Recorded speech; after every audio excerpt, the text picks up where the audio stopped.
Hey, top analyze math industry, and we are going to take a look at the quadratics in its standard form. So in the last video, we have been doing a lot of quadratics and also trying to graph them by x and y. Or we've also been learning a lot about that they are actually parabolas in the shape of a U.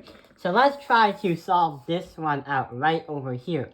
But there is one thing that is a little bit different about this kind of problem.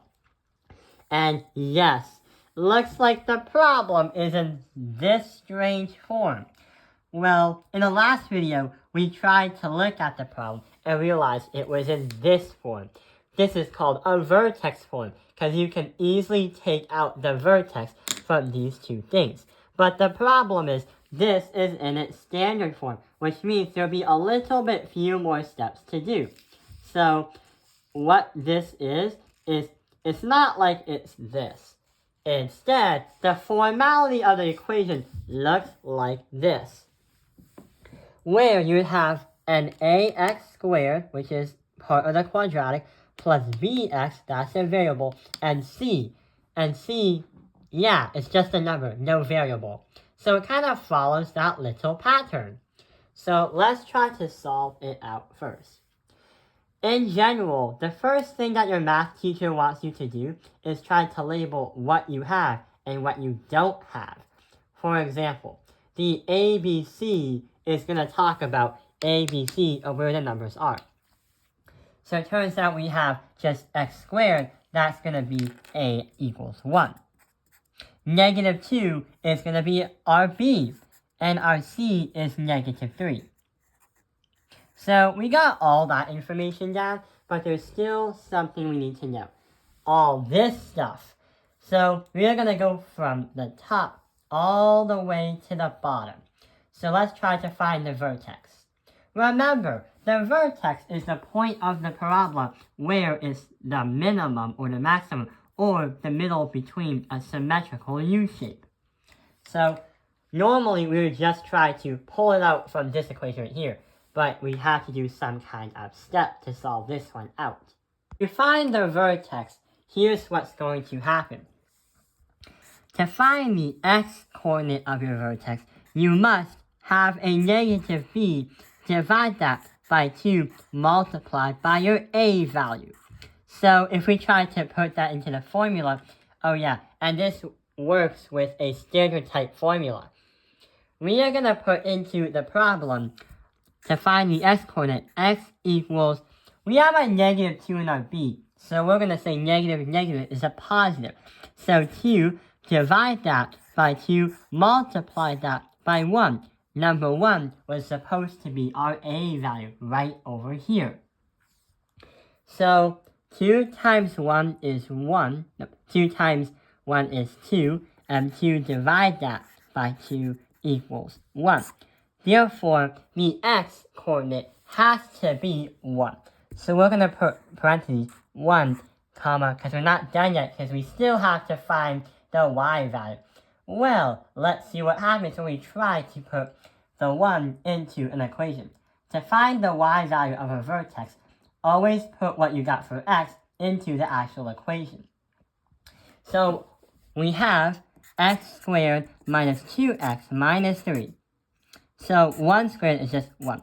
Minus 2 times 1 is just 2. Minus 3. So 1 minus 2 is going to be negative 1.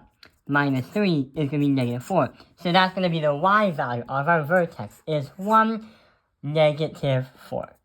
And we're going to put that right over here. But we're not going to actually graph it because we don't really have any numbers on there and it could get messy. But we're going to put it all on the computer when we're at the end. Another thing we can take a look at is the y-intercept. And the y-intercept is always going to have a 0 as the x-coordinate and some kind of number on the y-coordinate. So if you wanted to ever try that out, put 0 in for x, that will erase everything but the negative 3. Therefore, our y-intercept is going to be 0, comma, negative 3. In parentheses. So now we have a vertex and a y-intercept. So I'm just going to graph it with a raw data. So we're going to have 1, negative 4. We are going to have 0, negative 3. That's going to be right over here. But also, we need to add an additional point. And if you want to actually ever try that out on an additional point, we're going to put it right over here. And according to the additional point, if this is by 1, this is also going to be by 1, because the point of symmetry, the axis of symmetry. So it's not going to be over here. That's going to be incorrect. If this dot right here is the vertex, then we have to go way over here. And according to what has happened, we're going to say that that's going to be 2, negative 3. So that is going to be the third point of what we have for our equation. 2, negative 3. That dot right over here. Sometimes your math teacher is going to say, well, 3 points is not enough because it can't describe where the graph is going to go later on when you reach the far ends of the ratio table, or should I mean the far ends of the graph. So our axis of symmetry is going to be x is going to equal 1, because that is going to be the vertex. That's the axis of the line going straight down past the 1. We do have a max and a min, but we're going to start doing the points. So we have 1, 0, and 2. What else could we do for x? Well, what I've tried to do is add a 4. So let's try to see what happens when we have x is going to equal 4. So 4 squared minus 2 times 4, and minus that by 3. 4 squared is 16. Minus 2 times 4 is 8, minus 3. So 16 minus 8 is 8 minus 3 equals 5. So that is going to be 4, 5. So that's going to be point number 4. So I'm going to write 4, 5 right here.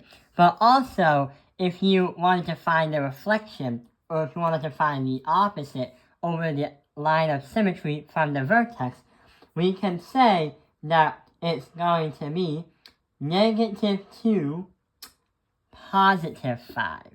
So it's going to be negative 2, positive 5 right here. So what we're going to do is fill in the graph, because now we actually have 5 points that actually help us out. Oh yeah, I am holding the phone as a camera and I'm using a marker as one hand. It's not entirely, the scale's not entirely accurate, but it makes a lot of sense.